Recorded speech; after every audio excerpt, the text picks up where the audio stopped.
राम राम जी सभी को। जय श्री श्याम। आज की कहानी है बुद्धिमत्ता की परीक्षा में कौन सफल हुआ। जय बाबा की। सभी खुश रहो। बहुत पुरानी बात है। उन दिनों आज की तरह स्कूल नहीं होते थे। गुरुकुल शिक्षा प्रणाली थी और छात्र गुरुकुल में ही रहकर पढ़ते थे। उन्हीं दिनों की बात है। एक विद्वान पंडित थे। उनका नाम था राधे मोहन गुप्त। उनका गुरुकुल बड़ा ही प्रसिद्ध था, जहां दूर दूर से बालक शिक्षा प्राप्त करने के लिए आते थे। राधे मोहन गुप्त की पत्नी का देहांत हो चुका था। उनकी उम्र भी ढलने लगी थी। घर में विवाह योग्य एक कन्या थी, जिनकी चिंता उन्हें हर समय सताती थी। पंडित राधे मोहन गुप्त उसका विवाह ऐसे योग्य व्यक्ति से करना चाहते थे जिसके पास संपत्ति भले न हो पर बुद्धिमान हो। एक दिन उनके मन में विचार आया। उन्होंने सोचा कि क्यों न वे अपने शिष्यों में ही योग्य वर की तलाश करें। ऐसा विचार कर उन्होंने बुद्धिमान शिष्य की परीक्षा लेने का निर्णय लिया। उन्होंने सभी शिष्यों को एकत्र किया और उनसे कहा, मैं एक परीक्षा आयोजित करना चाहता हूँ। इसका उद्देश्य यह जानना है कि कौन सबसे बुद्धिमान है।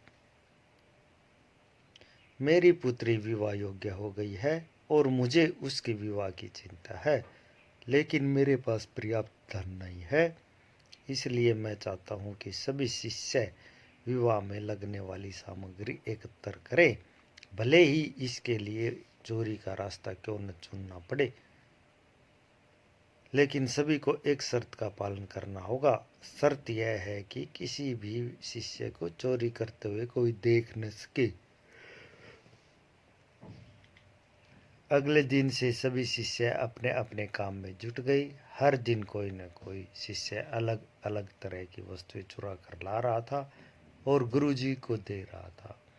राधे मोहन गुप्त उन वस्तुओं को सुरक्षित स्थान पर रखते जा रहे थे, क्योंकि परीक्षा के बाद उन्हें सभी वस्तुएं उनके मालिक को वापस करनी थी। परीक्षा से वे यही जानना चाहते थे कि कौन सा शिष्य उनकी बेटी से विवाह करने योग्य है। सभी शिष्य अपने अपने दिमाग से कार्य कर रहे थे, लेकिन उनमें से एक छात्र रामानुज, जो गुरुकुल का सबसे होनहार छात्र था, चुपचाप एक वृक्ष के नीचे बैठा कुछ सोच रहा था।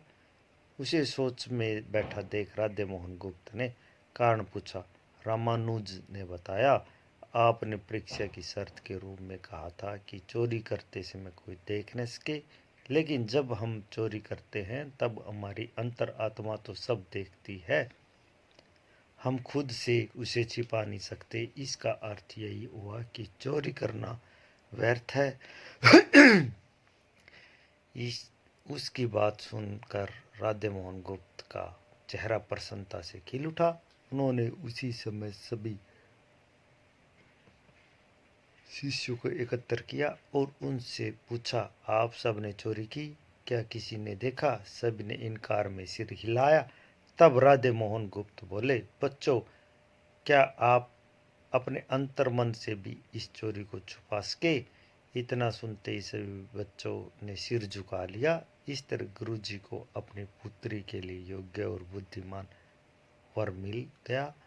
उन्होंने रामानुज के साथ अपनी पुत्री का विवाह कर दिया। साथ ही शिष्यों द्वारा चुराई गई वस्तुएं उनके मालिकों को वापस कर बड़ी विनम्रता से क्षमा मांग ली।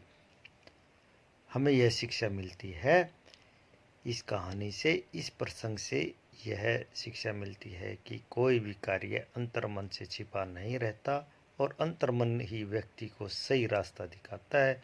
इसलिए मनुष्य को कोई भी कार्य करते समय अपने मन को जरूर टटोलना चाहिए, क्योंकि मन सत्य का ही साथ देता है। सदा खुश रहो। जय बाबा की। जय श्री श्याम।